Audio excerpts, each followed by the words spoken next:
To love is to suffer, and there can be no love otherwise. Pain and suffering are always inevitable for a large intelligence and a deep heart. The really great men must, I think, have great sadness on earth.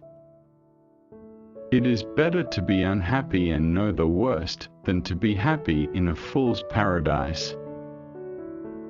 The darker the night, the brighter the stars, the deeper the grief, the closer is God.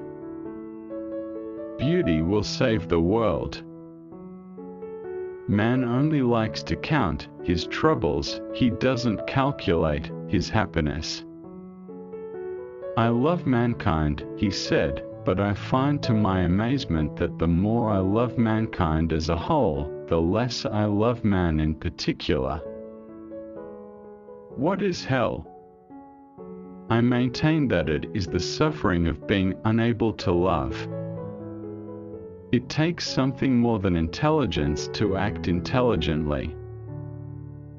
People speak sometimes about the bestial cruelty of man, but that is terribly unjust and offensive to beasts. No animal could ever be so cruel as a man, so artfully, so artistically cruel. Taking a new step, uttering a new word, is what people fear most. Much unhappiness has come into the world because of bewilderment and things left unsaid. Nothing in this world is harder than speaking the truth, nothing easier than flattery. I can see the sun, but even if I cannot see the sun, I know that it exists. And to know that the sun is there, that is living.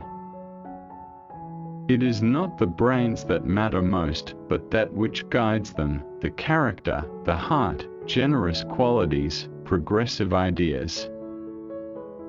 Don't let us forget that the causes of human actions are usually immeasurably more complex and varied than our subsequent explanations of them.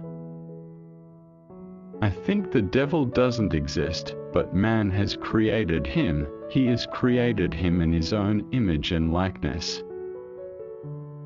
If you want to be respected by others, the great thing is to respect yourself.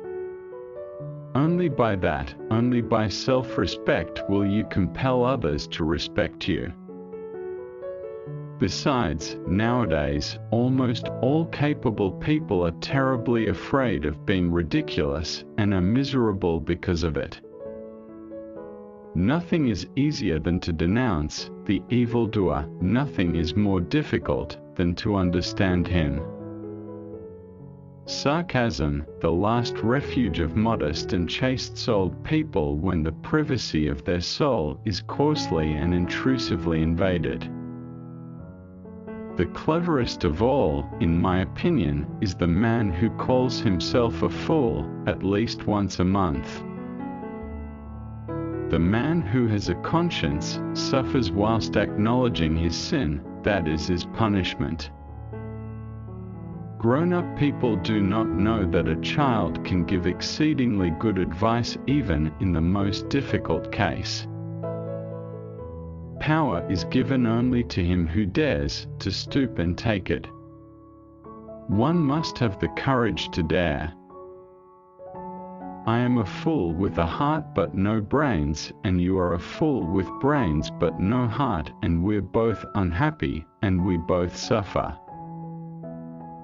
Man has it all in his hands, and it all slips through his fingers from sheer cowardice.